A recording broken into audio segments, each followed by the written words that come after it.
man, who are watching, what would this mean for LeBron James's legacy if this is true? If he's on this, Balco, this new juice. I want to know, man.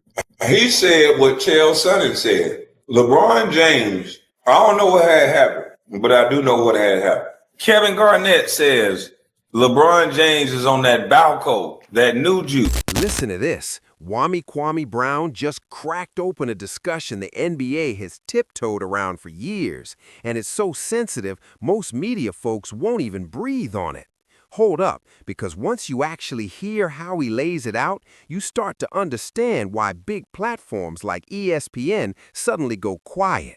This isn't about gossip, conspiracy talk, or reckless speculation. It's about recognizing a pattern that keeps showing up right in front of everyone's face. A pattern, by the way, that way too many people choose to ignore. Girl, this comes down to timing. Specifically, the strange moments when certain former players randomly drop comments that feel anything but accidental. Yeah, slap Jeff T. Now, that nigga described everything to the T. Y'all remember in Miami? That Miami LeBron was on steroid. Remember, he was a little bit slow. He was big. They started testing for HGH. He said it all. They started testing for HGH. Then, boy, when LeBron came back, boy, that was the best LeBron. Listen to this. Watch how conversations abruptly swerve and whole storylines vanish the second LeBron James' name gets mentioned, like somebody hit an invisible mute button. That's the first thing I said. I said, ooh. I saw that. I couldn't believe it. I'm like, who the hell done gave Jeff T a bad batch of that guy chronic? This damn sure gonna end his career. Oh, yeah. He was just on the money train talking about Kobe, and then this got the nerve to flip it and start talking about LeBron. I said, boy, I wonder what. This must be high. Think about this for a second. Really sit with it. When voices from totally different corners of the sports world start repeating the same points, it stops feeling random and starts looking like part of something bigger. So listen, what's actually behind all this silence? Is it because the story sounds too wild to even touch? Or are there powerful people who don't want anyone digging too deep and asking the wrong questions?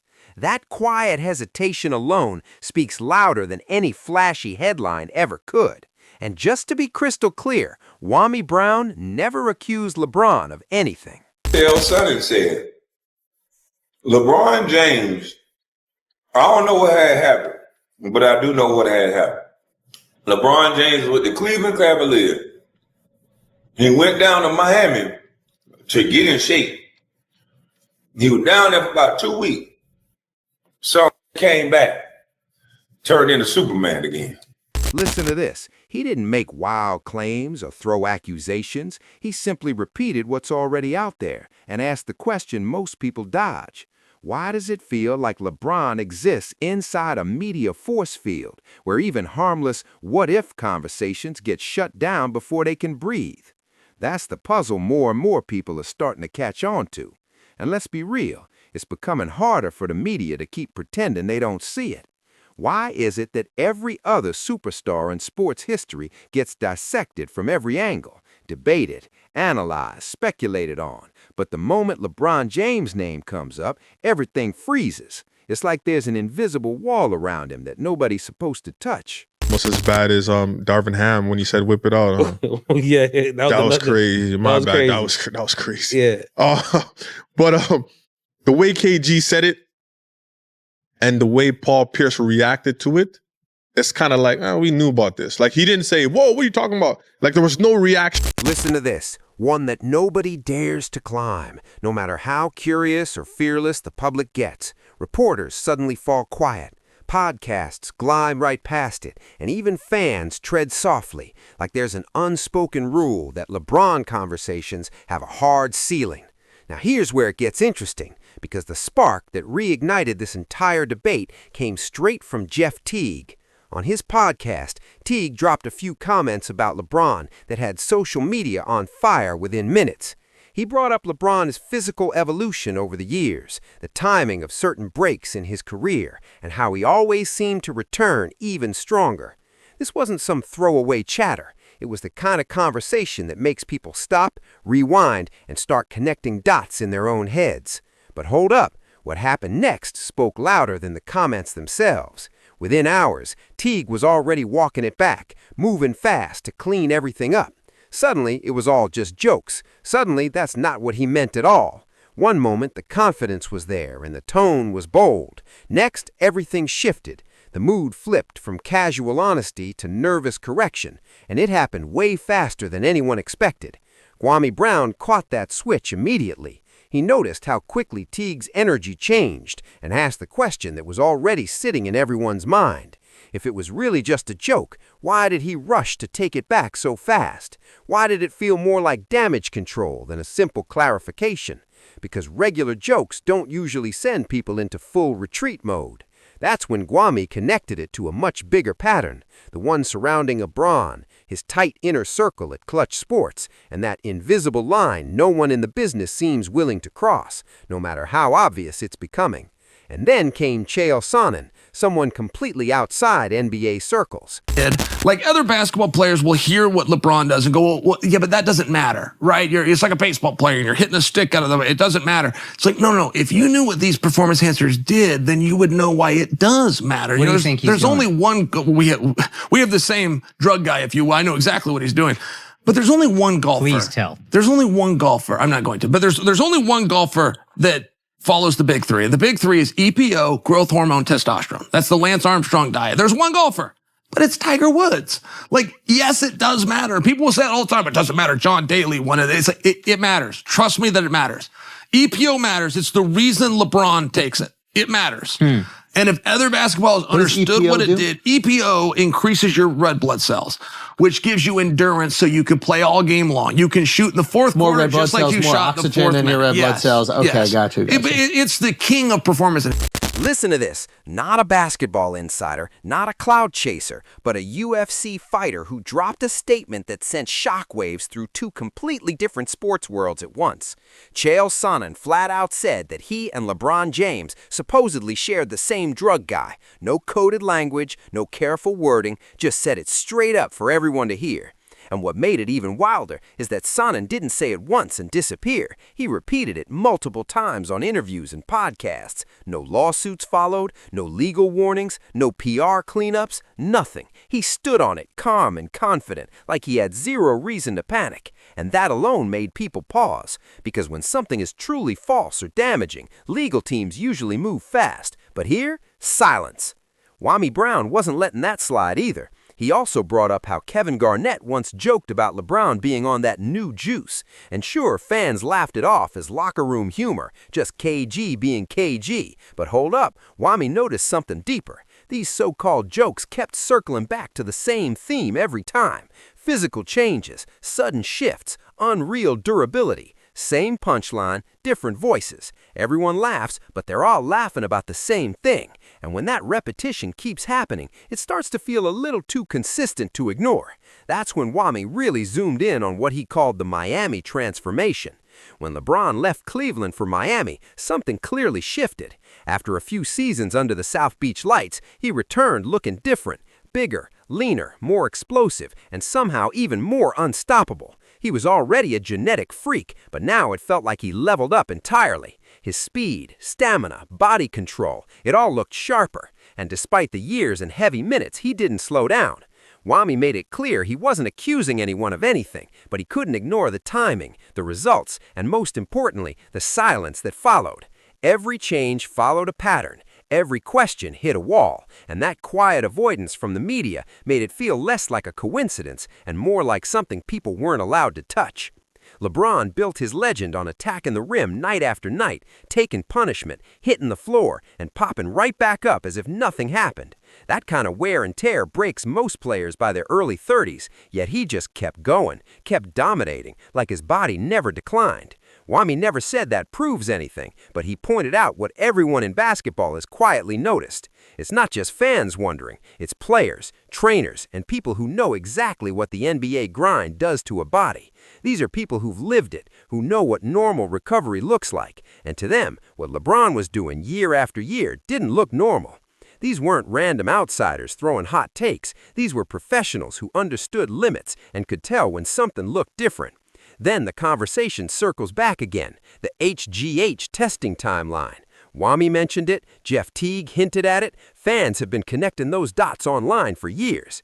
The NBA announced league-wide HGH testing, and not long after, LeBron's build visibly changed. Still dominant, still an all-time great, but leaner, lighter, less bulky, less comic book superhero. Nobody calls that proof, but it's the kind of detail that raises eyebrows, especially when major networks refuse to touch it. And that's what Kwame kept stressing. The real story isn't about guilt, it's about silence.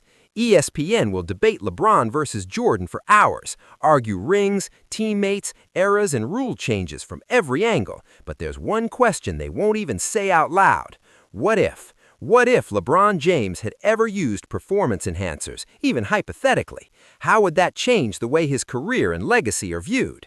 That single what if stays buried beneath highlights and endless debates. Nobody dares to explore it. Not on TV, not in major publications, nowhere mainstream. And that silence, louder than any denial, is what Kwame says tells the real story. He explained why the topic feels untouchable. LeBron isn't just a player, he's a global business. His name moves money across networks, brands, agencies, sponsors, platforms, and podcasts. He's not just an athlete, he's an empire. And when one reputation carries that much financial weight, nobody wants to risk shaking it. That's why these conversations don't die in debate, they disappear before they start. Not censorship through argument, silence by design. That's why Jeff Teague's sudden retreat hit so hard. The flip in his tone didn't feel random, it felt reactive, like someone somewhere didn't like what was said. Kwame called it out immediately, saying it looked like a behind-the-scenes phone call might have happened. Maybe coincidence, maybe timing, but the shift was obvious. One moment, Teague was speaking freely. Next, he was nervous, laughing it off, distancing himself from his own words. Viewers felt that tension, that moment when something unspoken hangs in the air. And then, Kwame pointed to yet another piece of the puzzle, LeBron's famous quote about, "Listen to this. He's openly said he spends millions every year on his body." It's a powerful quote that shows up in interviews and documentaries, always framed as discipline and dedication. But hold up, when you zoom in, the details stay blurry. There's never a clear list, no real breakdown of where that money actually goes, just broad terms like recovery, treatment, supplements, and science. Rashad McCants touched on this too, and asked a question that sticks with you. If the formula is clean, legal, and repeatable, why hasn't any other superstar been able to copy it? Where's the public blueprint for that kind of longevity, the same way players study shooting form or footwork? And that comparison hits harder when you look at the other legends. Kobe Bryant carried teams for years, and eventually his body gave out. Dwayne Wade's knees couldn't survive the grind. Tim Duncan slowed down with age. Shaq's dominance faded once the wear caught up to him. That's the normal path for greatness. Eventually, time wins. But LeBron's story looks different. This is someone who's gone coast to coast for 2 decades, taking hits, hitting the floor, and bouncing back as if nothing happened. Even now, pushing 40, he's sprinting the floor, throwing down dunks, and logging heavy minutes like he's still in his prime. And the wildest part? He talks openly about playing until 45, like it's just another goal to knock out. That refusal to age, that ability to stay at the same level while everyone else faded, is what keeps this conversation alive, even if nobody mainstream wants to say it out loud. That alone doesn't prove anything, but it absolutely opens the door to fair questions. Kwame Brown was never trying to tear down LeBron's talent or legacy. Nobody questions his basketball IQ, his leadership, his 2 decades of dominance. What Kwame focused on was the body, the durability, the recovery, the longevity that seems to stretch beyond what's normal, even for elite athletes. Year after year, game after game, LeBron's body doesn't follow the usual wear and tear curve. And that's where the double standard shows up. When fans or analysts ask these questions about other athletes, it's called analysis. When the same curiosity points toward LeBron, it suddenly gets labeled hate. That's the uncomfortable truth sitting at the center of this whole discussion. There's no confirmed evidence, but there's also no space to even ask without backlash. Kwame himself admitted that. Chael Sonnen can speak freely, Kevin Garnett can joke, Jeff Teague can slip up, but without official tests or hard proof, everything stays in that gray area. Maybe that's exactly where the system prefers it. Quiet doubts, unanswered questions, a superstar too valuable for real scrutiny. And that gray zone is where the media feels safest. No lawsuits, no direct accusations, no headlines that could shake billion-dollar deals. Everyone pretends they don't see smoke as long as nobody looks for fire. Kwame even hinted at how certain patterns quietly connect back to LeBron's circle. He mentioned names tied to past performance labs or investigations, not as proof, but as proximity.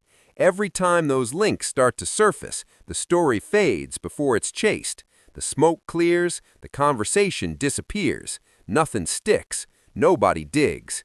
It's not about proving guilt. It's about context. And in stories like this, context can speak louder than evidence. That's the part that drives fans crazy. The double standard across sports. In baseball, legends get torn apart until their legacies collapse. Cyclists lose medals on the world stage. Olympic heroes get questioned the moment they look superhuman. NFL players get suspended before the facts are settled. But in basketball, the biggest star of this era seems wrapped in protection so tight that even asking feels forbidden. The rules shift, the tone changes, and anyone who forgets that gets checked fast. By the time Kwame finished, it was clear he wasn't accusing LeBron of anything specific. He was holding a mirror up to the system, calling out the silence, the fear that keeps conversations unfinished, the scramble that happens the moment LeBron's name enters the room. It's not about guilt, it's about how fragile the space around him feels. Fans have whispered this for years. Something doesn't fully line up, and pretending it all makes perfect sense only deepens the mystery. Maybe LeBron truly is the chosen one, a once-in-a-generation mix of genetics, money, science, and discipline. That version deserves respect, but if that's really the case, why not open the doors? Why not show the blueprint? Instead, everything stays vague. General talk of recovery, treatments, and technology, but no transparency. And that's what keeps people wondering, because if everything is clean and fair, openness should strengthen the legacy, not threaten it. A career this historic should live in daylight, not shadows. Until the silence breaks, that question, why not show it all, will always hang over the applause. Fame comes with pressure, but in modern sports, pressure doesn't just shape players, it controls them. Behind highlights and press conferences is an economy built on image, loyalty, and silence. Some athletes compete on the court, others guard empires from it. Today's stars aren't just chasing championships, they're guarding billion-dollar brands. Every move is managed, and when someone breaks the script, you can feel the panic ripple. Topics change, access disappears, stories vanish before they breathe. It's not always about guilt. Sometimes it's about control. Listen to this. Modern athletes have learned how to control what fans see, and even more importantly, what they don't see. When a story doesn't fit the narrative, it doesn't get debated, it gets buried. PR teams call it protecting the brand, but really it's protecting power. Because when money, reputation, and legacy all intertwine, honesty becomes risky. You can see it across every sport. A rising player says too much on a podcast, and suddenly interviews stop coming. A journalist asks the wrong question, and their media pass mysteriously disappears. Even teammates stay quiet when certain names or topics surface, because nobody wants to be the one who says what's off limits. What makes it wild is how obvious it's become. Fans notice the patterns. Same stories recycled, same praise repeated, same silence whenever anything uncomfortable appears. It's like the media learned to speak in code. Celebrate what's safe, ignore what's real. Maybe that's the price of modern greatness. Maybe you can't reach the top without the system shielding you. Every dynasty has secrets. Every icon has a team keeping the mirror polished. But the more people notice the quiet parts, the vanished interviews, the stories that fade, the clips that never air, the harder it gets to pretend everything's normal. Eventually, silence starts to sound louder than truth, and when fans stop trusting the story they're sold, that's when cracks show, not in performance, but in the empire built around them. Until something changes, this conversation isn't fading anytime soon. Every awkward backpedal, every offhand joke, every sudden shift in tone just fuels the curiosity that won't quit. Kwame Brown didn't start this fire. He just pointed to the smoke and asked why everyone pretends not to see it. The question was never about proving anything. It was about why people get nervous the moment the topic comes up. That's the part that stands out. The question isn't whether LeBron James did something. It's why NBA media acts terrified to even discuss the what if. Because when a rumor is truly ridiculous, it usually burns out on its own. People laugh, move on, and it disappears. But this one, it lingers. It resurfaces every year, every season, even when nobody brings it up. Something about it refuses to fade, and that's why people keep paying attention. LeBron's career has always existed in extremes. To millions, he's a once-in-a-century phenomenon, untouchable, beyond criticism, a living legend. He shattered expectations, carried franchises, and dominated. But to others, that aura of perfection feels too protected, too managed, like there's a rule book on what can or cannot be said. That tension, the clash between worship and doubt, is what keeps this story alive, because greatness shouldn't mean immunity. The biggest icons in history faced questions, debates, and uncomfortable truths. When one superstar seems to exist outside that scrutiny, people naturally wonder why. It's not hate, it's human curiosity. And until someone answers honestly instead of with silence, that curiosity won't disappear. When respected voices like Charles Barkley hint at something as bold as Hall of Fame doubt, you know this isn't about hate, it's about legacy. About how greatness is remembered after the lights fade and hype settles, about accountability, not animosity. And that uncomfortable corner of the discussion is one most fans, analysts, and networks avoid. Legacy isn't just numbers or trophies, it's context, who you faced, how you led, how you bounced back, and how real your story really is. For nearly 2 decades, the media machine wrapped LeBron in an invisible shield, protecting him from the scrutiny every other legend faced. But lately, you can feel cracks forming. The tone is shifting. Platforms that once called him untouchable hesitate, unsure how to handle public perception. That's exactly why this topic refuses to die. People aren't buying polished headlines anymore. They want transparency. The same fearless curiosity every other superstar gets. Because if LeBron James really is what many believe, a once-in-a-century physical marvel, openness should strengthen his legacy, not threaten it. But when silence lingers and questions are dodged, it leaves room to wonder what's really being protected.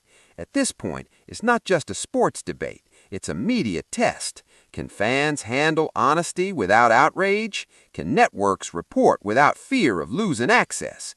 Can the biggest names be questioned without it being called hate?